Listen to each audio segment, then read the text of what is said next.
الحمد لله رب العالمين والصلاة والسلام على خاتم النبيين اما بعد فاعوذ بالله من الشیطان الرجیم بسم اللہ الرحمن الرحیم۔ امیر اہل سنت کا پہلا حج 1980 عاشق مدینہ امیر اہل سنت حضرت علامہ مولانا محمد الیاس عطار قادری رضوی زیائی دامت برکاتہم العالیہ کو 1400 ہجری مطابق 1980 میں پہلا حج ادا کرنے کی سعادت ملی۔ امیر اہل سنت کے مکہ مکرمہ اور مدینہ منورہ میں حاضری کے منفرد انداز اور دیگر معمولات، عمرہ اور ارکان حج کی ادائیگی کی کیفیات کے بیان میں عاشقان رسول بالخصوص حرمین طیبین یعنی مکہ و مدینہ جانے والوں کے لیے تربیت اور ذوق و شوق میں اضافے کا سامان ہے۔ امیر اہل سنت دامت برکاتہم العالیہ کے اس مبارک سفر کو شعبہ ہفتہ وار رسالہ کی طرف سے تحریری طور پر پیش کیا جا رہا ہے۔ اس کی پہلی قسط امیر اہل سنت کا پہلا سفر مدینہ، دوسری قسط امیر اہل سنت کے سفر مدینہ کے واقعات کے نام سے پیش کی جا چکی ہے۔ اب تیسری قسط امیر اہل سنت کا پہلا حج 1980 آپ کے سامنے ہے۔ آج سے کم و بیش 44 سال پہلے 1980 میں آڈیو ویڈیو ریکارڈنگ یا لکھنے کا باقاعدہ سلسلہ نہ تھا کہ سفر حج کے تفصیلی حالات محفوظ کیے جا سکتے۔ اس رسالے میں شامل معلومات و واقعات کے لیے زیادہ مدد مدنی مذاکرے اور مدنی چینل کے دیگر سلسلوں سے لی گئی ہے، کیونکہ کئی سوالات کے جواب میں یا ضمنی طور پر امیر اہل سنت دامت برکاتہم العالیہ نے پہلے سفر حج کے کچھ نہ کچھ احوال خود بیان فرمائے۔ اس کے علاوہ دیگر ذرائع سے بھی معلومات حاصل کی گئیں۔ یوں حتی المقدور یعنی طاقت کے مطابق کوشش کر کے درست معلومات پر مشتمل یہ رسالہ ضروری ترمیم و اضافے کے بعد تیار کیا گیا ہے۔ انشاء اللہ الکریم اس مبارک سفر کی چوتھی قسط امیر اہل سنت کے مدینہ پاک سے جدائی جلد پیش کرنے کی کوشش ہے۔ ہر ہفتے دعوت اسلامی کے سوشل میڈیا اور خصوصاً مدنی مذاکرے میں مدنی چینل پر جس رسالے کو پڑھنے کا اعلان کیا جاتا ہے اسے ضرور پڑھ یا سن لیا کیجیے۔ اللہ پاک ہم سب کو حج و عمرہ کی سعادت عطا فرمائے، آمین بجاہ خاتم النبیین صلی اللہ علیہ وآلہ وسلم۔ دعائے خلیفہ امیر اہل سنت۔ یا اللہ پاک جو کوئی 17 صفحات کا رسالہ امیر اہل سنت کا پہلا حج پڑھ یا سن لے اسے بار بار حج و زیارت مدینہ سے نواز کر بلا حساب و کتاب جنت الفردوس میں اپنے پیارے پیارے آخری نبی صلی اللہ علیہ وآلہ وسلم کا پڑوس نصیب فرما، آمین بجاہ خاتم النبیین صلی اللہ علیہ وآلہ وسلم۔ درود پاک کی فضیلت۔ فرمان آخری نبی صلی اللہ علیہ وآلہ وسلم، فرض حج کرو، بے شک اس کا اجر 20 غزوات میں شرکت کرنے سے زیادہ ہے، اور مجھ پر ایک مرتبہ درود پاک پڑھنا اس کے برابر ہے۔ صلو علی الحبیب صلی اللہ علی محمد۔ مرشد کی اطاعت۔ اشہر حج یعنی حج کے مہینے کے بابرکت ایام آ پہنچے۔ حج و زیارت مدینہ کے شوق میں حجاج کرام کے قافلے حجاز مقدس یعنی عرب شریف کی طرف رواں دواں ہوئے۔ یہ پرکیف اور ذوق افزا ہوا چلتے ہی عاشق مدینہ امیر اہل سنت حضرت علامہ مولانا محمد الیاس عطار قادری رضوی زیائی دامت برکاتہم العالیہ کے دل میں حج کا شوق بڑھنے لگا، لیکن مجبوری یہ تھی کہ آپ عمرے کے ویزے پر حرمین شریفین حاضر ہوئے تھے۔ آپ کی خوش نصیبی کے انتظامیہ کی طرف سے اعلان ہوا کہ حج کے اخراجات جمع کروانے والا حج کر سکتا ہے۔ ان دنوں حج کے اخراجات 425 425 یا 500 ریال تھے۔ بعض کہنے والوں نے کہا کوئی پوچھتا نہیں ہے، مکے چلتے ہیں، حج کر لیں گے، رقم دینے کی کیا ضرورت؟ مگر عاشق مدینہ نہایت حساس تھے۔ آپ نے اپنے پیر و مرشد سیدی قطب مدینہ مولانا ضیاء الدین احمد مدنی رحمت اللہ علیہ کی خدمت میں یہ بات عرض کی تو پیر و مرشد نے فرمایا قانونی حج کرو۔ مرید کامل نے پیر کامل کے فرمان پر لبیک کہتے ہوئے اپنا پاسپورٹ ایک دوست کے ذریعے ایجنٹ کو جمع کروا دیا۔ ایجنٹ نے پاسپورٹ حج ویزے کے لیے جدہ شریف بھجوا دیا۔ جب کئی دن گزر جانے کے بعد بھی پاسپورٹ واپس نہ آیا تو آپ کی بے قراری بڑھنے لگی، کیونکہ موسم حج شروع ہو چکا اور حجاج کرام کے قافلے جوق در جوق عرب شریف پہنچنے شروع ہو گئے تھے۔ گویا کچھ ایسی کیفیت تھی عرفات اور مزدلفہ اور مینا چلوں، حج کر لوں حق سے اذن دلا دیجئے حضور۔ اسی دوران امیر اہل سنت کو مدینہ پاک میں ایک مقام پر کراچی کے ایک عالم صاحب حضرت مولانا جمیل احمد نعیمی رحمت اللہ علیہ ملے۔ حضور سیدی قطب مدینہ رحمت اللہ علیہ نے انہیں اپنی خلافت سے بھی نوازا تھا۔ آپ نے عاشق مدینہ کی یہ پریشانی دیکھ کر فرمایا مجھے مدینہ کی گلیوں میں ایک بزرگ نے اس وظیفے کی اجازت دی تھی، قلت حیلتی انت وسیلتی اغثنی یا رسول اللہ۔ اغثنی کی جگہ ادرکنی بھی پڑھا جا سکتا ہے۔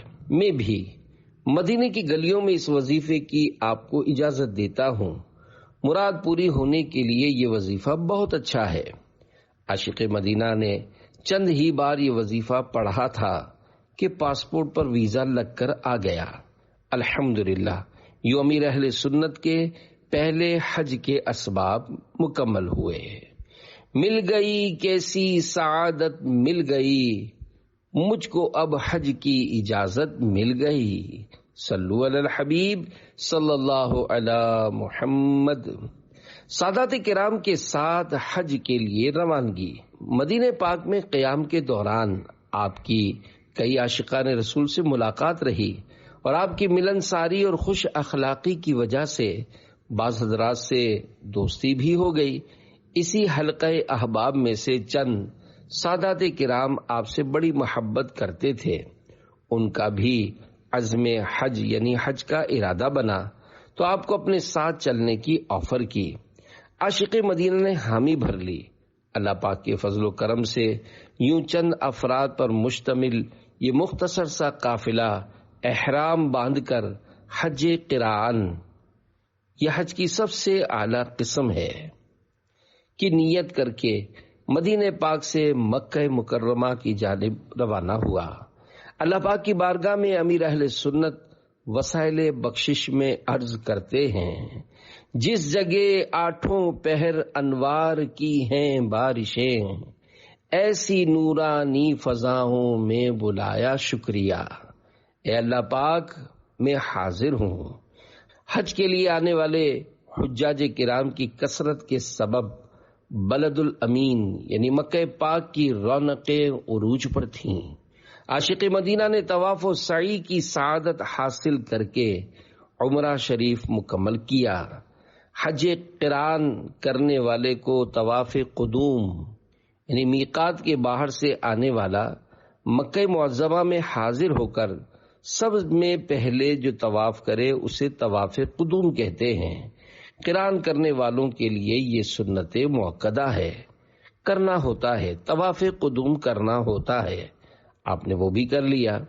اس کے بعد آپ حضرت امام زین العابدین رحمت اللہ علیہ کے اس واقعے کے تصور میں کھو گئے کہ جب آپ رحمت اللہ علیہ نے احرام باندھا تو لبیک نہ پڑھی۔ عرض کی گئی یا سیدی لبیک، فرمایا مجھے ڈر ہے کہیں جواب میں لا لبیک نہ کہہ دیا جائے۔ عرض کی گئی حضور احرام باندھ کر لبیک کہنا ضروری ہے۔ جو ہی آپ نے لبیک پڑھی تو بے ہوش ہو کر زمین پر تشریف لے آئے۔ یہ کس عظمت والی بارگاہ بے نیاز میں حاضری کا دعویٰ کر رہا ہوں۔ سارے راستے امام زین العابدین رحمت اللہ علیہ کی یہی کیفیت مبارک رہی کہ جب بھی لبیک پڑھتے بے ہوش ہو جاتے۔ اللہ پاک کی ان پر رحمت ہو اور ان کے صدقے ہماری بے حساب مغفرت ہو۔ عاشق مدینہ سوچنے لگے، میں تو یوں ہی بلا تکلف لبیک پڑھ آیا، کیا اس کے معنی پر بھی نظر کی؟ لبیک میں حاضر ہوں، اللہم لبیک، اے اللہ میں حاضر ہوں، ان الحمد والنعمت لک والملک، بے شک تیرے لیے ہی خوبی، نعمت اور بادشاہت ہے، لا شریک لک، تیرا کوئی شریک نہیں۔ نہ بدن پر کپ کپی تاری ہوئی، نہ جسم میں جھرجھری آئی، اور نہ ہی یہ احساس ہوا کہ کیا کہہ رہا ہوں۔ جو ہیبت سے رکے مجرم تو رحمت نے کہا بڑھ کر، چلے آؤ یہ گھر رحمان کا گھر ہے۔ زندگی میں پہلی بار حجر اسود کا بوسہ۔ عاشق مدینہ امیر اہل سنت نے اسی حج 1980 میں پہلی بار حجر اسود کو بوسہ دیا، یعنی چوما، اور مقام ابراہیم پر موجود اس مبارک پتھر کی بھی زیارت کی جس پر کھڑے ہو کر حضرت ابراہیم خلیل اللہ علیہ السلام نے کعبہ شریف کی تعمیر کی تھی۔ پیدل حج۔ اس سفر کے وقت عاشق مدینہ کی عمر تقریباً 30 سال تھی۔ آپ نے اپنے رفقا کے ساتھ پیدل حج کا ارادہ کیا، پھر مکہ پاک سے مینا شریف، وہاں سے عرفات اور وہاں سے مزدلفہ شریف کا سفر پیدل کیا۔ فرمان مصطفیٰ صلی اللہ علیہ وآلہ وسلم، جو مکے سے پیدل حج کو جائے یہاں تک کہ مکے واپس آئے، اس کے لیے ہر قدم پر 700 نیکیاں حرم شریف کی نیکیوں کی مثل لکھی جائیں گی۔ عرض کیا گیا، حرم کی نیکیوں کی کیا مقدار ہے؟ فرمایا، ہر نیکی 1,00,000 نیکی ہے۔ حضرت مفتی محمد امجد علی اعظمی رحمت اللہ علیہ یہ حدیث پاک لکھنے کے بعد ارشاد فرماتے ہیں، اس حساب سے ہر قدم پر 7 کروڑ نیکیاں ہوئیں۔ واللہ ذو الفضل العظیم، یعنی اور اللہ پاک بڑے فضل والا ہے۔ حجت الاسلام امام محمد بن محمد غزالی رحمت اللہ علیہ فرماتے ہیں، اگر ہو سکے تو پیدل حج کرے کہ افضل ہے۔ صلو علی الحبیب صلی اللہ علی محمد۔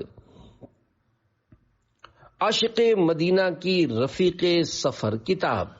عاشق مدینہ کے سفر حج کی بھی کیا خوب بات ہے۔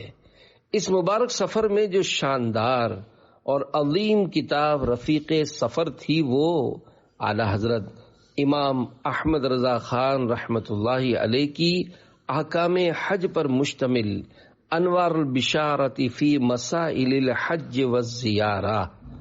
امیر علیہ سنت نے انوار البشارہ فی مسائل حج و زیارہ اور بہار شریعت وغیرہ کی مدد سے نیز موجودہ دور کے کئی اہم مسائل کو اپنے تجربات کی روشنی میں جمع کر کے 2 جامع کتابیں بنام رفیق الحرمین اور رفیق المعتمرین لکھی ہے۔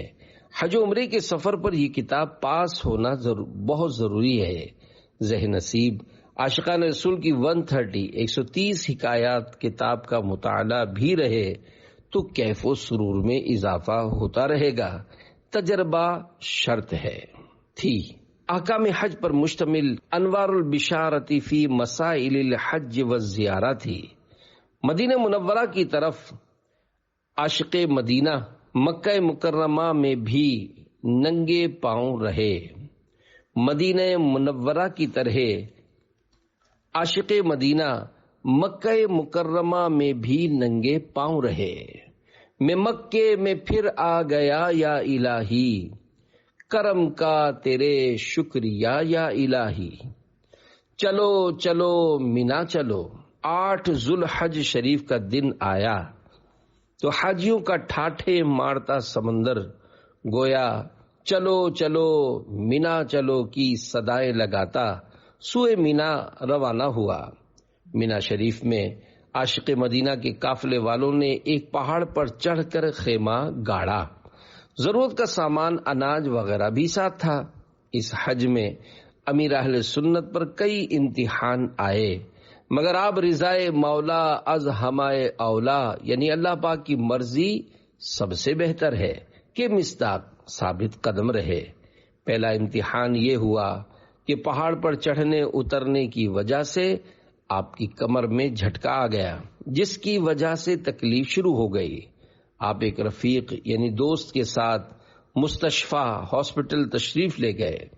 چیک اپ کروا کر واپس آئے تو امتحان پر امتحان یہ ہوا کہ اپنے خیمے کا مقام یاد نہ رہا اور آپ اپنے خیمے تک نہ پہنچ سکے۔ یوں امیر اہل سنت پہلے ہی دن اپنے قافلے سے بچھڑ گئے۔ میدان عرفات حاضری 9 ذوالحج شریف یوم عرفہ آیا تو لاکھوں لاکھ ضیوف الرحمن یعنی اللہ پاک کے مہمان حجاج کرام میدان عرفات جانے کی تیاریوں میں تھے۔ حج کا سب سے بڑا رکن وقوف عرفہ ہے، جو حالت احرام میں 9 ذوالحجہ کو دوپہر ڈھلنے یعنی نماز ظہر کا وقت شروع ہونے سے لے کر 10ویں کی صبح صادق کے درمیان ایک لمحے کے لیے بھی اس میدان میں داخل ہو گیا، وہ حاجی بن گیا۔ عاشق مدینہ اپنے اسی رفیق کے ساتھ مینا شریف سے تقریباً 11 کلومیٹر دور پیدل میدان عرفات کی جانب بڑھنا شروع ہوئے۔ بالآخر عرفات کا وہ عظیم الشان اور مبارک میدان آ گیا جہاں اللہ پاک کے پیارے پیارے آخری نبی مکی مدنی محمد عربی صلی اللہ علیہ وآلہ وسلم اپنی ظاہری حیات مبارکہ میں حج کے موقع پر تشریف لائے اور جبل رحمت کے پاس خطبہ ارشاد فرمایا۔ ہر سال یوم عرفہ میں 2 انبیاء کرام حضرت خضر و الیاس علیہم السلام بھی اس بابرکت میدان میں تشریف فرما ہوتے ہیں۔ عرفات میں امیر اہل سنت کہیں سے گزر رہے تھے کہ ایک خیمے والے نے آپ سے عرض کی، حضرت دعا کروا دیں۔ وہاں آپ نے بارگاہ الہی میں رقت و سوز کے ساتھ اشک باری کرتے یعنی آنسو بہاتے ہوئے اپنے مخصوص انداز میں دعا کروائی۔ مزدلفہ کی رات۔ ایک دن میں مینا شریف سے عرفات اور عرفات شریف سے مزدلفہ کا سفر اور مختلف عبادات وغیرہ کے سبب حجاج کرام اس رات بہت زیادہ تھک جاتے ہیں، گویا تھکن بھی تھک گئی ہو۔ امیر اہل سنت میدان عرفات کی حاضری کے بعد وقوف مزدلفہ کے لیے روانہ ہوئے تو راستے میں مریض، معذور، تھکے ماندے حجاج کرام کو دوسروں کے کندھوں پر سوار ہو کر جاتے دیکھا۔ سارے راستے پیدل چل چل کر آپ کے پاؤں میں ورم آ گیا۔ حجاج کرام سے بھری گاڑیاں اس طرح دوڑی جا رہی تھیں کہ روکے نہ رکتی۔ آپ تھکن سے نڈھال تھے کہ اللہ پاک کی رحمت اور غیبی مدد ہوئی کہ آپ کے پاس ایک کار آ کر رکی۔ اس میں اردو بولنے والے چند افراد تھے۔ انہوں نے آفر کی، ہم مزدلفہ جا رہے ہیں، آپ بیٹھ جائیں، ہم آپ کو وہیں چھوڑ دیں گے۔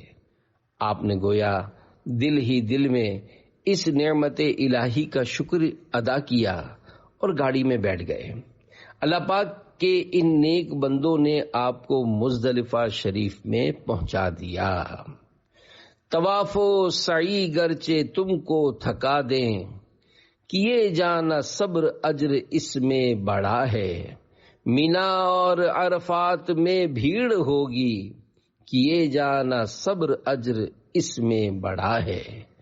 شب قدر سے بھی افضل۔ بعض علماء کرام کے نزدیک مزدلفہ کی رات حاجی کے لیے شب قدر سے بھی افضل ہے۔ مزدلفہ کے میدان سے شیطان کو مارنے کے لیے کنکریاں لینا بہتر ہے۔ امیر اہل سنت رات گزار کر وقوف مزدلفہ کے بعد رمی جمرات یعنی شیطان کو کنکریاں مارنے کے لیے منا تشریف لے گئے۔ ایک شخص کی جان بچائی۔ وقوف مزدلفہ کے بعد حجاج کرام کے ریلے رمی جمرات کے لیے روانہ ہو رہے تھے۔ ان دنوں حج کے دوران شیطان کو کنکریاں مارنے والے مقام پر بہت زیادہ رش وغیرہ کے سبب حادثات ہو جاتے تھے۔ کئی حجاج کچلے جانے کے سبب فوت ہو جاتے۔ اس سال بھی ایسا ہی کچھ ہوا۔ ایک مقام پر لاشوں کے ڈھیر دیکھ کر آپ کو بڑی حیرانی ہوئی۔ پھر پتہ چلا کہ یہ ایک ڈھیر نہیں بلکہ مختلف جگہوں پر اس طرح لاشیں اکٹھی کی جاتی ہیں۔ آپ آگے بڑھتے رہے۔ اچانک آپ کی نظر ایک شخص پر پڑی جو ہجوم میں گر گیا۔ قریب تھا کہ وہ کچلا جاتا، امیر اہل سنت سے رہا نہ گیا۔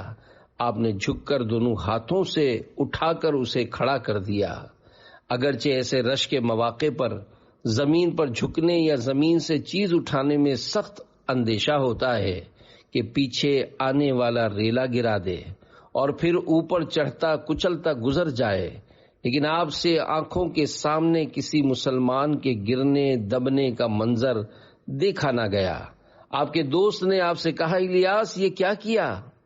تو آپ نے مسکراتے ہوئے فرمایا، اس کے دل سے پوچھو، گویا جس کی جان بچ گئی اس سے پوچھو کہ وہ کس قدر خوش ہوگا۔ جمرات پر کنکریاں مارتے وقت یہ تصور کیجئے، پہلے دن چونکہ بڑے شیطان کو کنکریاں ماری جاتی ہیں، امیر علیہ سنت نے بھی کنکریاں ماری۔ آپ فرماتے ہیں شیطان کو کنکریاں مارتے وقت یہ تصور کرنا چاہیے کہ جو شیطان یعنی ہمزاد مجھ پر مسلط ہے میں اسے مار رہا ہوں۔ حج کی قربانی۔ پھر آپ اپنے رفیق کے ساتھ جانور خرید کر قربانی کے لیے قربان گاہ تشریف لے گئے۔ وہاں لوگ قربانی کے لیے چھریاں بیچ رہے تھے۔ آپ نے ایک چھری خرید کر اپنا اور رفیق کا جانور اپنے ہاتھوں سے ذبح کیا۔ دیکھا دیکھی دیگر حاجی صاحبان بھی آنے لگے کہ ہمارا جانور ذبح کر دیجئے۔ آپ نے خیر خواہی اور ہمدردی کرتے ہوئے بلا معاوضہ فری آف چارج 8 جانور ذبح کیے۔ ایک بار پھر غیبی مدد۔ قربانی سے فارغ ہوئے تو احرام پر خون کی کچھ چھینٹیں تھیں۔ اس موقع پر آپ کا یہ دوست بھی بچھڑ گیا اور آپ اکیلے رہ گئے۔ دوپہر کا وقت ہو چکا تھا۔ امیر اہل سنت کو نماز ظہر ادا کرنی تھی اور بدن پر موجود خون آلود احرام کے علاوہ کوئی لباس نہیں تھا جسے پہن کر نماز ادا کی جا سکے۔ بھوک اور پیاس کے عالم میں اکیلے چلتے چلتے امیر اہل سنت وادی منا کے راستوں میں انتظامیہ کی طرف سے ڈیوٹی پر مقرر عربی لوگوں سے پوچھتے رہے۔ فین سوق العرب، عربی میں عین کا معنی ہے کہاں۔ عرب شریف وغیرہ میں عوام عین کو فین بولتی ہے، اس لیے آپ نے یہ فرمایا، یعنی سوق العرب ایک مقام کا نام ہے، کہاں ہے؟ کوئی فوق یعنی اوپر کی طرف کہتا، کوئی تحت یعنی نیچے جانے کا بتاتا۔ بعد میں پتہ چلا کہ یہ حضرات عرب شریف کے اطراف گاؤں وغیرہ سے خاص طور پر ایام حج میں ڈیوٹی کرنے آتے ہیں۔ ہو سکتا ہے انہیں بھی اتنا زیادہ راستوں کا علم نہ ہوتا ہو۔ آپ نے گاڑی والے عربی شخص سے سلام کر کے اپنے انداز میں بات کی کہ میں اپنے قافلے سے بچھڑ گیا ہوں، مجھے سوق العرب جانا ہے۔ اس بھلے شخص نے آپ کو اپنی گاڑی میں بٹھایا اور چل پڑا۔ راستے میں اس نے آپ کو کھانے کے لیے ایک سیب بھی پیش کیا۔ راستے میں بہت رش تھا، دور تک لوگوں کے سر ہی سر نظر آ رہے تھے۔ گاڑی گویا رینگتی ہوئی چلی جا رہی ہے۔ جیسے تیسے کر کے سوق العرب پہنچے تو ڈرائیور نے کہا، ہاذا سوق العرب، یعنی یہ سوق العرب ہے۔ آپ گاڑی سے اتر کر ایک بار پھر نامعلوم منزل کی جانب چلنے لگے۔ آپ کو ایک معلم کا نام یاد آیا بس پھر کیا تھا، پوچھتے پوچھتے اس کے خیمے کی طرف بڑھے، کیونکہ کھارا در، میٹھا در وغیرہ کے میمن حجاج کرام اس کے خیمے میں ہوتے تھے۔ وہاں پہنچے تو آپ کو شہید مسجد کے اپنے ایک مقتدی مرحوم حاجی علی برکاتی رنگیلا ملے، جو پکے عاشق رسول اور برکاتیہ سلسلے میں تاج المشائخ حضرت سید محمد میاں ماہر روی رحمت اللہ علیہ کے مرید تھے۔ آپ نے انہیں بتایا کہ میں اپنے قافلے سے بچھڑ گیا ہوں، مجھے ظہر کی نماز پڑھنی ہے اور میرے کپڑے خون والے ہیں، پانی کا بندوبست ہو جائے۔ انہوں نے پانی کا جالون یعنی گیلن لا کر آپ کو دے دیا۔ اس نے اتفاق سے امیر اہل سنت کے مرحوم بھائی عبد الغنی کے بیٹے اور آپ کے بھتیجے حاجی انور عرف حاجی پہ، میمنی میں پے والد کو کہتے ہیں، امیر اہل سنت کے والد محترم حاجی عبد الرحمن رحمت اللہ علیہ کے نام پر امیر اہل سنت کے بھائی عبد الغنی صاحب نے اپنے بیٹے کا نام عبد الرحمن رکھا تھا۔ انہیں پیار سے حاجی پے کہہ کر پکارا جاتا تھا۔ حاجی انور عرف حاجی پے بھی حج پر آئے ہوئے تھے، وہاں وہ بھی آپ کو مل گئے۔ آپ ان سے گفتگو فرما ہی رہے تھے کہ آگ آگ کا شور بلند ہوا اور آگ کے شعلے نظر آنے لگے۔ پہلے حج کے موقع پر مینا شریف میں تقریباً ہر سال آگ لگتی تھی، کیونکہ حاجی صاحبان چولہے لے کر جاتے تھے۔ پھر وہاں انتظامیہ نے چولہے لے جانے پر پابندی لگا دی، تو بعض لوگ چھپا کر لے جاتے تھے۔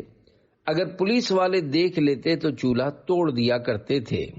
سزا نہ ہونے کے سبب لوگ یہ سوچ کر چولہا لے جاتے کہ اگر پکڑے بھی گئے تو صرف چولہا ہی ٹوٹے گا، یوں آگ لگنے کا سلسلہ بند نہ ہوا، اور جب بھی آگ لگتی تو لاشوں کے ڈھیر لگ جاتے۔ پھر یہ حل نکالا کہ مینا شریف میں فائر پروف یعنی آگ سے محفوظ رہنے والے خیمے لگا دیے گئے۔ الحمدللہ اس اعتبار سے اب حج کے انتظامات پہلے کے مقابلے میں کافی بہتر ہیں، جس کی وجہ سے بہت آسانی ہو گئی ہے۔ چاروں طرف آگ۔ آپ کے وہ دوست جنہوں نے پانی کی بوتل لا کر دی تھی فوراً اپنے سامان کی طرف یہ کہتے ہوئے دوڑے کہ میں اپنے پیسوں کا بیلٹ لے لوں۔ امیر اہل سنت نے فرمایا میری دولت تو یہ پانی کی بوتل ہے اور مجھے نماز ظہر پڑھنی ہے۔ اس افراتفری کے ماحول میں بھی آپ گھبرائے نہیں۔ جب خیمے سے باہر آئے تو دیکھا کہ آگ کے شعلے آسمان سے باتیں کر رہے ہیں اور عوام بدحواسی کے عالم میں دوڑ رہی تھی۔ کچھ ہی دیر میں ہیلی کاپٹرز آ گئے جن سے آگ پر قابو پانے کے لیے پانی پھینکا جا رہا تھا۔ امیر اہل سنت نے اپنے طور پر عوام کو دوڑنے اور بھگدڑ وغیرہ سے بچنے کی احتیاطیں بتانے کی کوشش کی کہ آگ بہت دور ہے، تمہارے پیچھے نہیں دوڑ رہی، مگر اس ہجوم میں کون سنے کون رکے۔ خدا نہ خواستہ جب کبھی بھگدڑ وغیرہ کی آزمائش میں پھنس جائیں تو لوگوں کی دیکھا دیکھی بھاگنے کے بجائے اپنے آپ کو کسی دیوار یا ستون وغیرہ کی آڑ میں لے لیں تاکہ اندھا دھند بھاگنے والا ریلا گزر جائے، ورنہ آپ ان کی سپیڈ سے بھاگ نہ سکنے یا کسی بھی وجہ سے گر کر ان کے قدموں تلے کچلے جا سکتے ہیں۔ نماز کی فکر۔ لوگ جان بچانے کی کوششوں میں مختلف سمت دوڑ رہے تھے، جبکہ امیر اہل سنت اس سخت آزمائش کی حالت میں بھی نماز کی ادائیگی کی فکر میں مصروف تھے۔ آپ نے خیمے والے سے فرمایا قربانی کے خون کے سبب میرا احرام ناپاک ہو گیا ہے، تھوڑی جگہ دے دیجئے تاکہ میں پانی سے بدن وغیرہ پاک کر کے نماز ادا کر لوں۔ یہ سن کر ایک بے باک شخص بولا مولانا ہمارے بھی کپڑوں پر خون لگا ہوا ہے، ہم نے بھی ایسے ہی نماز پڑھی ہے، دل تو پاک ہے۔ معاذ اللہ۔ پیارے پیارے اسلامی بھائیوں، یہ بہت سخت جملہ ہے۔ اس جملے میں کفریہ پہلو نکلتا ہے، کیونکہ نماز کے لیے طہارت شرط ہے اور ذبح کے وقت نکلنے والا خون ناپاک ہوتا ہے۔ اس بدنصیب نے گویا نماز کی شرط کا انکار کر دیا کہ دل تو پاک ہے نا۔ ایسے شخص کے لیے ضروری ہے کہ وہ اس بات سے توبہ کر کے کلمہ پڑھے اور نئے سرے سے نکاح بھی کرے۔ بہرحال امیر اہل سنت وہاں سے باہر واش رومز کی طرف آ گئے۔ بس آپ کو ایک ہی فکر تھی کہ میری نماز نہ نکل جائے۔ یہاں دوبارہ مرحوم حاجی علی برکاتی رنگیلا مل گئے۔ آپ نے انہیں فرمایا، آپ تو نماز پڑھ چکے ہیں، مجھے اپنا احرام دے دیں اور میرا احرام آپ پہن لیں۔ آپ نے پانی کی 2 بوتلوں سے بدن پر لگے خون کو صاف کیا، مزید پانی کی 2 بوتلیں خرید کر وضو کر کے الحمدللہ وقت کے اندر ہی نماز ظہر ادا فرما لی۔ ہر عبادت سے برتر عبادت نماز، ساری دولت سے بڑھ کر ہے دولت نماز۔ صلو علی الحبیب صلی اللہ علی محمد۔ حلق اور طواف زیارت۔ حلق شریف کے بعد مکہ پاک حاضر ہو کر حج کے دوسرے اہم ترین رکن طواف زیارت کی سعادت پائی اور یوں ارکان حج مکمل ہوئے، مگر ابھی 11ویں اور 12ویں کی رمی باقی تھی۔ اب دوبارہ مینا شریف میں آ گئے۔ مینا شریف میں جس مقام پر آگ لگی تھی وہیں آپ کے بچھڑے دوست مل گئے۔ خیمے کی سہولت نہیں تھی۔ امیر اہل سنت ان دنوں کراچی کے علاقے کھارادر کی نور مسجد میں امامت فرماتے تھے۔ راستے میں نور مسجد کے قریب رہنے والے ایک حاجی صاحب مل گئے۔ انہوں نے آپ کو اپنے پاس رکنے کی آفر کی جو آپ نے قبول کر لی۔ آپ اپنے جاننے والے کو فجر کی نماز کے لیے جگانے کی تاکید کر کے آرام فرمانے کے لیے لیٹ گئے، لیکن کئی دنوں کی تھکن کے باوجود فجر کے وقت کسی کے اٹھائے بغیر ہی آپ کی آنکھ کھل گئی اور آپ نے نماز فجر ادا کر لی۔ ان دنوں پانی کی سخت قلت یعنی کمی ہوتی تھی، وضو خانوں پر کافی رش ہوتا، کئی بار پانی خرید کر گزارا کرنا پڑتا۔ دوسری رات آپ کو نماز فجر کی ادائیگی کے لیے پانی کی کمی کے اندیشے اور فجر میں تھکن کی وجہ سے آنکھ نہ کھلنے کی تشویش کے سبب نیند نہیں آ رہی تھی۔ آپ نے ایک بوتل میں پانی بھرا اور وہ بوتل ایک ستون یعنی پلر کے پیچھے چھپا دی اور خود ستون سے ٹیک لگا کر بیٹھ گئے۔ بیٹھے بیٹھے نیند آ گئی۔ نماز فجر کے وقت آنکھ کھلی تو نیند کی حالت میں پانی کی بوتل کی جانب ہاتھ بڑھایا تو یہ کیا؟ پانی کی بوتل غائب تھی۔ پھر کسی طرح پانی حاصل کر کے نماز فجر ادا کی۔ امیر اہل سنت اور نماز۔ پیارے پیارے اسلامی بھائیوں، امیر اہل سنت فرائض و واجبات کے ساتھ ساتھ سنن و مستحبات کے بھی بڑے پابند ہیں۔ بھلا یہ کیسے ممکن ہے کہ آپ کی فرض نماز چھوٹ جائے؟ آپ نماز کے معاملے میں بے حد حساس ہیں۔ آپ فرماتے ہیں، مجھے یاد نہیں پڑتا کہ میری زندگی میں کبھی کوئی نماز قضا ہوئی ہو، بلکہ آپ بیرون ملک سفر کے لیے بھی ایسی فلائٹ کا انتخاب فرماتے ہیں جس کے دوران نماز نہ آئے، کیونکہ جہاز وغیرہ میں وضو کر کے نماز ادا کرنا آسان کام نہیں۔ چند سالوں قبل آپ کا آپریشن ہوا تو اس میں بھی آپ نے ڈاکٹر سے عشاء کی نماز کے بعد کا وقت لینا پسند فرمایا تاکہ آپریشن اور بے ہوشی وغیرہ کے بعد نماز فجر وقت میں ادا کی جا سکے۔ امیر اہل سنت اپنی نعتیہ کتاب وسائل فردوس میں نماز کے بارے میں لکھتے ہیں، پیارے آقا کی آنکھوں کی ٹھنڈک ہے یہ، قلب شاہ مدینہ کی راحت نماز۔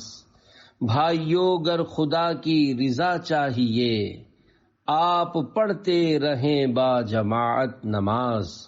جو مسلمان 5 نمازیں پڑھیں، لے چلے گی انہیں سوئے جنت نماز۔ ہوگی دنیا خراب آخرت بھی خراب، بھائیو تم کبھی چھوڑنا مت نماز۔ یا خدا تجھ سے عطار کی ہے دعا، مصطفیٰ کی پڑھے پیاری امت نماز۔ صلو علی الحبیب صلی اللہ علی محمد۔ اے عاشقان امیر اہل سنت، ہمیں بھی چاہیے کہ فرض نماز کی ادائیگی میں کسی قسم کی کوتاہی نہ کریں، بلکہ 5 نمازیں با جماعت پہلی صف میں ادا کریں۔ عاشق مدینہ کا اسی سفر حج سے واپسی پر نماز کی پابندی کے حوالے سے ایک اور واقعہ سنیے، جس میں آپ نے نہ صرف اپنی نماز کی حفاظت کی بلکہ اپنے ساتھ کئی حجاج کرام کو بھی گاڑی سے اتر کر نماز فجر پڑھنے کی ترغیب دلائی۔ واقعہ سنیے۔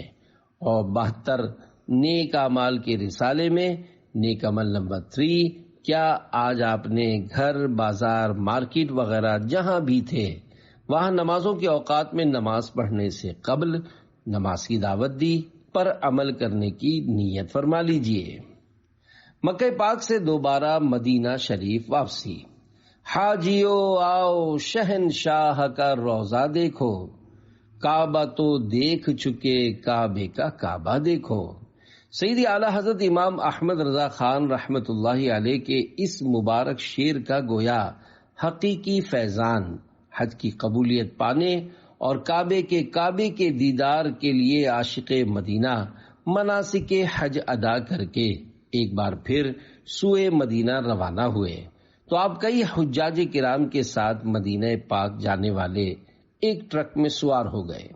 سفر شروع ہونے سے قبل ہی آپ نے ڈرائیور سے راستے میں مناسب جگہ پر فجر کی نماز پڑھنے کے لیے گاڑی روکنے کی تاکید کر دی تھی۔ رات کا وقت تھا، سفر شروع ہوا تو بیٹھے بیٹھے آنکھ لگ گئی۔ دیر بعد آنکھ کھلی تو ٹرک صحرائے عرب میں مدینہ پاک کی جانب بڑھ رہا تھا۔ امیر اہل سنت کو آسمان پر کچھ سفیدی سی نظر آئی تو لگا کہ فجر کا وقت ہو گیا ہے۔ آپ نے صلاۃ صلاۃ صلاۃ یعنی نماز نماز کی صدائیں بلند کرنا شروع کی اور ساتھ ہی زور زور سے ٹرک کی سائڈ پر ہاتھ مارا۔ ڈرائیور نے ٹرک روکا، سب لوگ اترے۔ وہ واقعی صحرائے عرب تھا، ہر طرف خاموشی، دور دور تک پانی کا نام و نشان نہ تھا۔ آپ کے پاس آب زمزم شریف کی بوتل تھی۔ ماشاء اللہ الکریم، اس وقت بھی آپ کی شرعی مسائل وغیرہ کے حوالے سے کیسی معلومات تھیں کہ آپ نے حاجیوں سے فرمایا میرے پاس آب زمزم ہے اس لیے میں تیمم نہیں کر سکتا۔ فتاوی رضویہ میں ہے ہمارے ائمہ کرام کے نزدیک زمزم شریف سے وضو و غسل بلا کراہت جائز ہے۔ ہاں، جو پانی پر قدرت نہیں رکھتا وہ تیمم کر لے۔ اللہ پاک اور اس کے آخری نبی صلی اللہ علیہ وآلہ وسلم کے فضل و کرم سے فجر کی نماز ادا کرنے کے بعد ایک بار پھر آپ کا سفر مدینہ شروع ہو گیا اور الحمدللہ بارگاہ رسالت صلی اللہ علیہ وآلہ وسلم میں اب آپ حاجی بن کر حاضر ہوئے۔ وسائل بخشش میں ہے سرکار پھر مدینے میں عطار آ گیا، پھر آپ کا گدا شہ ابرار آ گیا، عاصی پہ کیجئے کرم اے شافع امم، عطار مغفرت کا طلبگار آ گیا۔ صلو علی الحبیب صلی اللہ علی محمد۔ بقیہ اگلی قسط میں۔